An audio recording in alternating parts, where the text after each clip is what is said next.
Hello dear students, welcome to part 1 of the video series on chapter 8 of grade 12 textbook.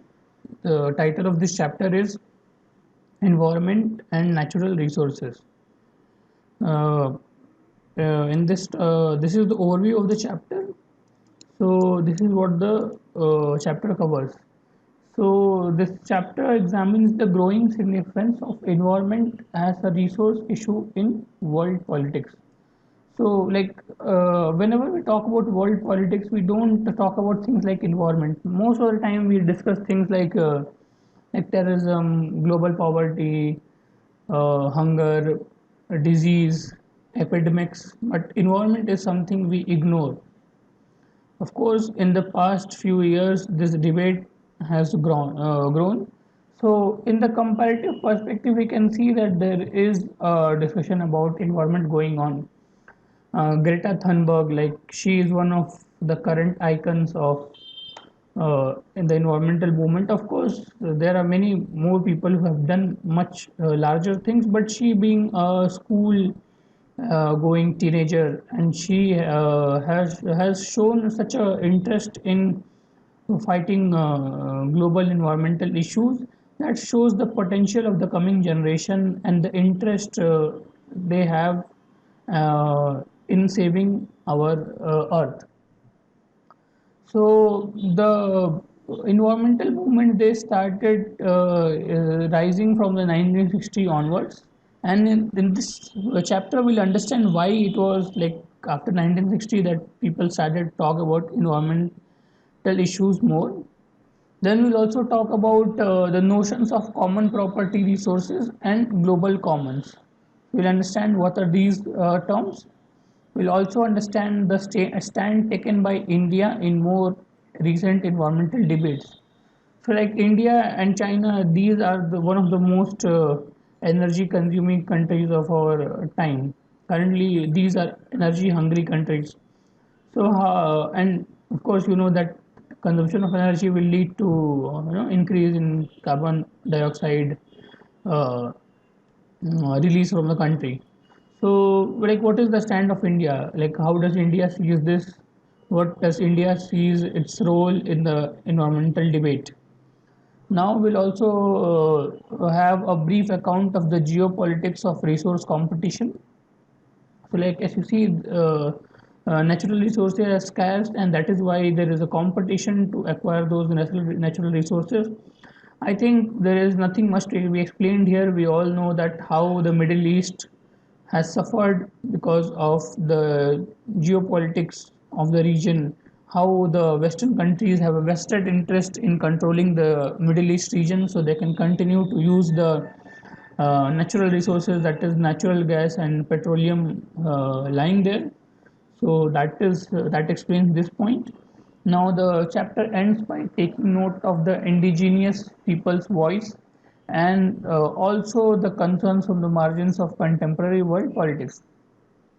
So this chapter ends with discussing the primal of the native or the primitive or the tribal populations of a country and how much stake they should have in the natural resources of those country. What happens is many times these people live in areas which are rich in natural resources, and that is why when the country wants to use those natural resources, they somehow end up destroying the lives and livelihoods of these people. So that is something we will also understand in this chapter. Now, so uh, how does this chapter fit into our overall discussion in this book?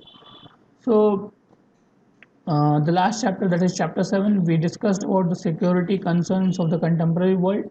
So we also discussed issues like the case of poverty and epidemics, how global poverty and epidemics are also a case of global security and how we need to deal with them. So chapter 8, it expands the scope of this contemporary world politics to also include the issue of environment in its gambit. So, what are some environmental concerns we have right now? So, we have something like the global warming. Now, global warming has become climate change now because while in some parts of the world the temperature is increasing, some other parts are witnessing drastic drop in their temperature. So it's very uneven, but the climate of the overall globe is changing. Dependence on fossil fuels. So of course, most of our industries and vehicles are run on fossil fuels. So that is again an issue because that leads to loss of natural resources and also a lot of carbon compound in the air. Population growth is something which we are worried about right now, and also this population growth is very uneven. So the rich countries like Western countries, they have less population growth but high income, so they can afford to keep their population less, while the poor countries do not have enough financial resources to implement population control measures. So these poor countries have big populations with very less money. So what happens is when you divide this wealth, everybody ends up owing very less of this money. Also, this leads to huge wealth divide, like in countries like India, where you have the Antilla of Ambanis on one side and the slums of Dharavi on the other side. The next issue is of arable land. So we know that with growing population, we need more and more food resources, and that is why most natural forests and natural vegetation is cleared, and we turn them into farmland so we can create more food in terms of crops and animal meat products for our people. Next is clean air. So clean air is also an issue. Like in India, we have seen that many of our country cities like Delhi and Varanasi, they have suffered a lot of air pollution. In Delhi, they had to even implement the odd even scheme to combat air pollution.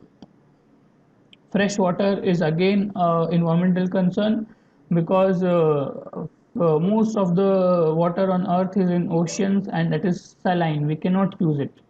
So fresh water is either trapped under the ground or is in the form of ice sheets.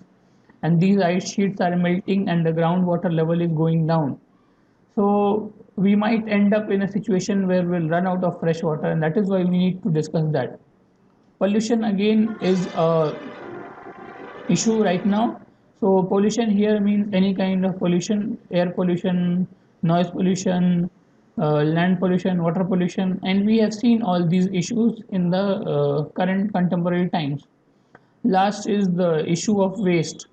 So we all know how our oceans are filled up with plastics, how our cities have landfills which are like high as 4 or 5 story buildings. So all this waste, we do not know what to how to deal with it, and that is again creating an environmental concern. Now, we'll discuss a few facts here. So, agricultural land is losing fertility. We all know, because of our use of pesticides, herbicides, chemical fertilizers, agricultural land is losing fertility. Grasslands have been overgrazed. So, because we depend on meat for our nutritional needs, we have huge grasslands which are grazed by these cattle, which are then used for meat products.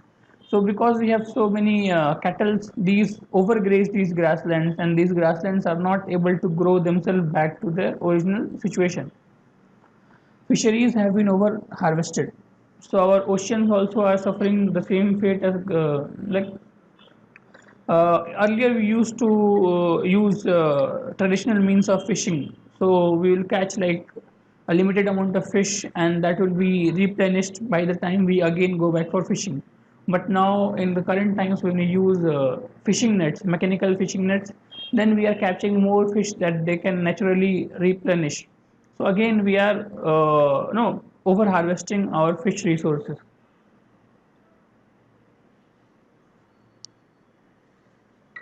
Now, water bodies have suffered extensive pollution. That again, we all know.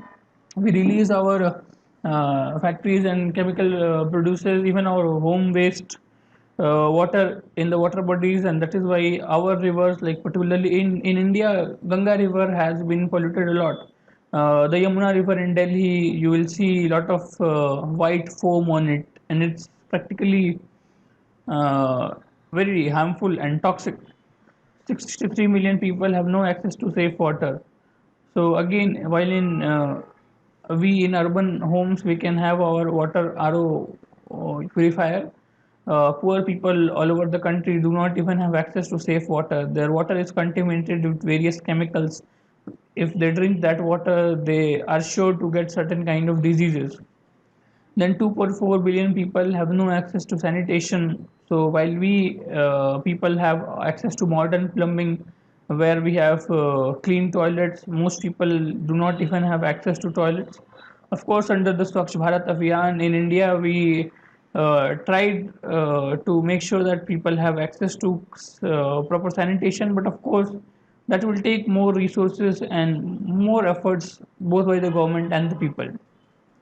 Natural forests are being cut down, and this is the reason for this is both that we need more arable land and also because we need wood to make our products. So that is why we are cutting down natural forests, and we are not reforesting those areas. So that again is an issue. Decline in total amount of ozone, so ozone layer is depleting.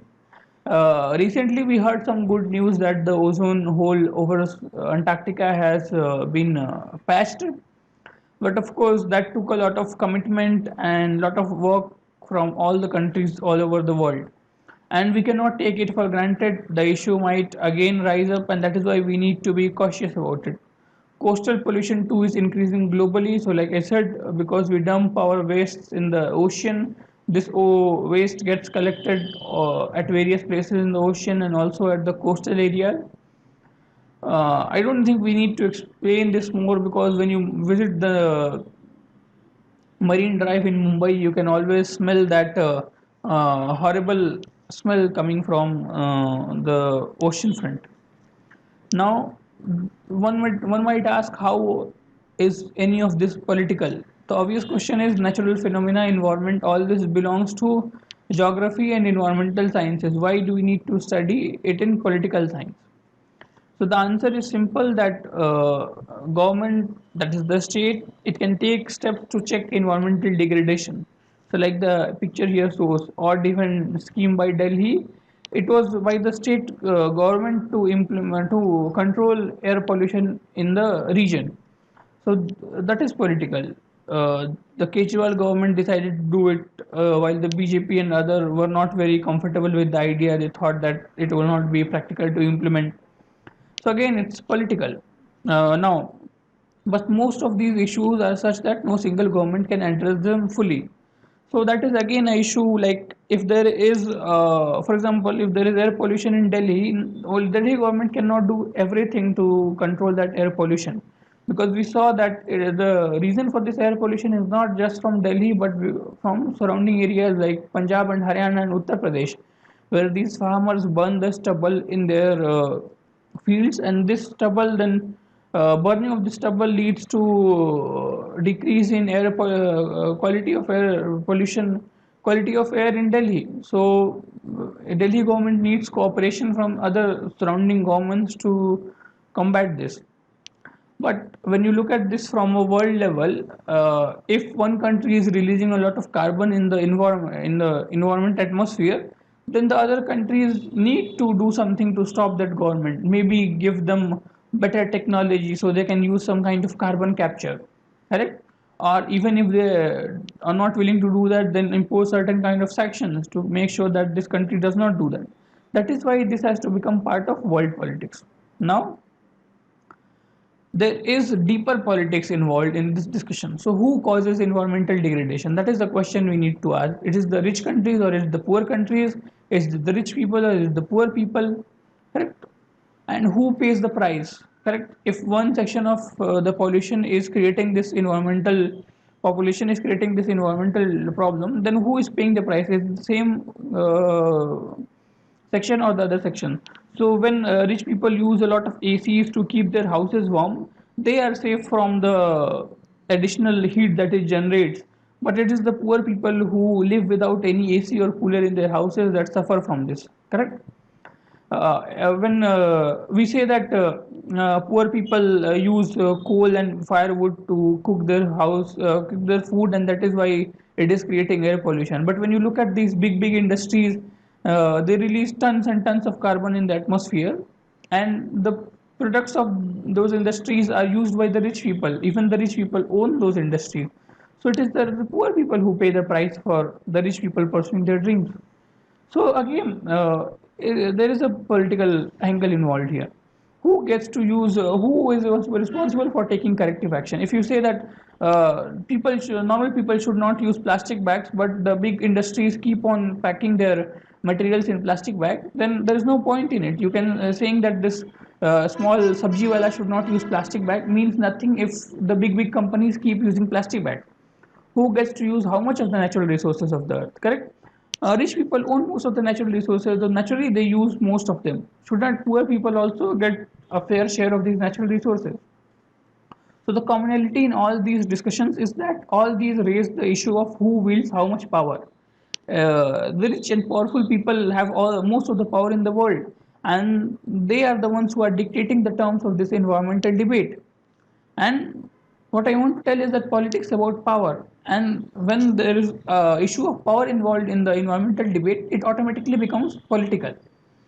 So now that I've explained what is the political angle to environmental debate, I would end the video here. In the next video, we'll discuss about the history. We'll look at brief history of the environmental movement.